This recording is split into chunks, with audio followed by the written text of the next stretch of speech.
오늘 우상호 의원을 선두로 한 민주당 비대위가 공식 출범합니다. 오후 3시에 출범을 한다고 하는데, 자, 오늘 오후 3시에 끝나는 이 투표에서 비대위가 당 중앙위에 추인을 받게 되면요, 8월 전당대회까지 당을 이끌어가게 됩니다.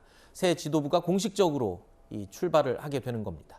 민주당은 벌써부터 전대 룰을 놓고 신경전을 벌이고 있는데요. 이른바 개딸로 불리는 이재명 의원 지지층을 전대에 대거 참여시키기 위해서 당대표 선출을 위한 투표 반영 비율을 조정해야 한다. 바로 이 내용이 갈등의 핵심으로 떠올랐습니다. 지난달 이재명 의원은요, 강성 지지층으로 불리는 이 개딸들의 적극적인 참여, 이 정치 참여에 대해서 이렇게 표현하기도 했었죠.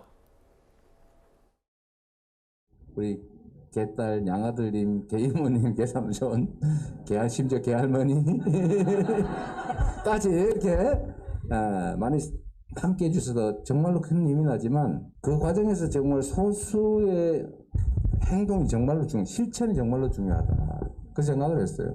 소위 개딸 현상, 양아들 현상에 대해서 여러 가지 의견이 있긴 한데, 저는 이게 세계사적인 의미가 있는 새로운 정치 행태라고 생각해요. 이른바 개딸, 양아들 현상, 이것에 대해서 새로운 정치 행태다라고 추켜 세웠던 이재명 의원이 최근 들어서는 입장이 조금 달라진 것 같습니다. 최근에 이 문자 폭탄이나 욕설 대자보 같은 이 좀 과한 행동들이 이어지면서 이게 도움은커녕 오히려 해가 될 수 있다라는 입장을 밝혔더군요. 근데 든든한 지원군이라는 생각에 대해서는 변함이 없다고 생각을 하고요. 네. 이재명 의원 입장에서 다만 이제 최근에 이제 곧 있을 이제 전당대회에서도 지금 소위 말하는 이 개딸 양아들이라고 불리는 이재명 후보의 적극 지지층들이 권리당원으로 투표를 할 수 있게 룰을 바꾸느냐 마느냐가 지금 논의되는 그런 상황 아니겠습니까? 근데 이렇게 계속 당내에서도 반감만 키우면 그 룰이 변경될 가능성이 있을까요?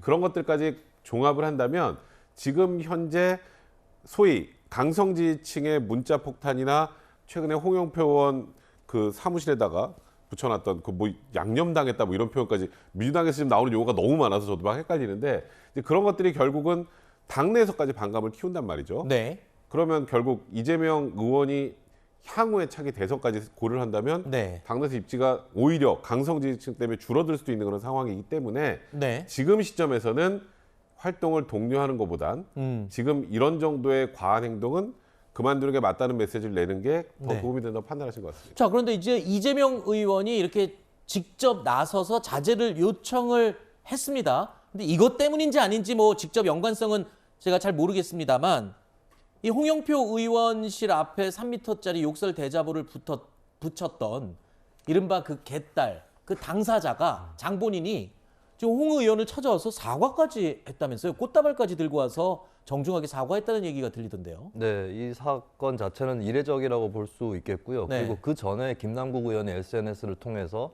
유감 표명을 하면서 좀 이런 건 잘못됐다 이런 언급을 했습니다. 이게 이제 수년 동안 민주당에서 잘 안 보이던 모습이었거든요. 근데 이번엔 좀 나타났다라고 할 수 있겠고, 예전보다는 좀 나아졌다 이렇게는 평가를 할 수 있을 것 같습니다. 다만 이제 이 흐름이 계속해서 진행될 것인지는 아직 좀 더 지켜봐야 된다고 보는 것이, 네. 저는 이 사건을 보면서 이재명계가 민주당에서 다수파가 됐구나라는 생각을 했습니다. 본인들이 다수파가 됐기 때문에 좀 여유가 생겼다라고 볼 수 있겠고, 사실은 홍영표 의원 쪽도 당당할 수만은 없는 것이, 민주당 내에서 과거에 이제 이재명 의원에 대해서도 뭐 속어로 뭐 묻었다 이런 표현들을 쓰면서 이재명계하고 조금이라도 친해 보이는 의원들까지 다 싸잡아서 비난하는 친문 직계를 자처하는 네티즌들이 있었고, 그들이 또 대표 선거에서 홍영표 의원을 지지하기도 했었거든요. 네. 그러니까 이쪽 저쪽 간에 서로 간에 그런 이제 비난들이라든지 팬덤의 어떤 습격이라든지 이런 것들이 있었던 것인데, 이게 이제 하루아침에 정리되기는 그래도 아직까지는 좀 어려워 보인다라고 하는 것이고, 중요한 건 이제 전당대회를 거치고 당의 주류가 누군지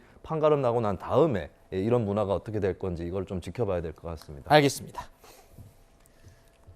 저희가 준비한 두 번째 Q&A 주제로 이어가겠습니다. 확인해 보시죠.